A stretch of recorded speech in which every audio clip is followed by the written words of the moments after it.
বিসমিল্লাহির রহমানির রাহিম। সমস্ত প্রশংসা আল্লাহ তাআলার জন্য, যিনি আমাদের ধৈর্য শক্তি দেন আর রাগকে জয় করার পথ দেখান।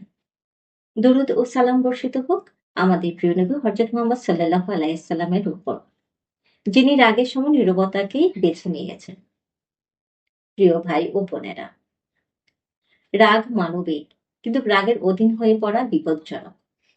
রমজান আসে আমাদের শেখাতে রাগকে ধমন নয়, রাগকে পরিচালনা করতে। রাগ যখন আসে তখন নফস বলে, এক্ষুনি বলো, এখনই জবাব দাও। আর রোজা বলে, একটু থামো। এই একটুখানি থামাই ধৈর্যের শুরু।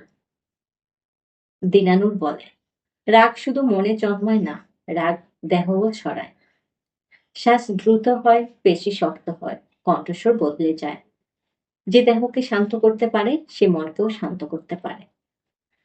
রাসূল সাল্লাল্লাহু আলাইহি ওয়াসাল্লাম বলেছেন, শক্তিশালী সে নয় যে কুস্তিতে জেতে, শক্তিশালী সে যে রাগের সময় নিজেকে নিয়ন্ত্রণ করতে পারে। আজই নিজেকে প্রশ্ন করুন, আমি রাগলে কি করি?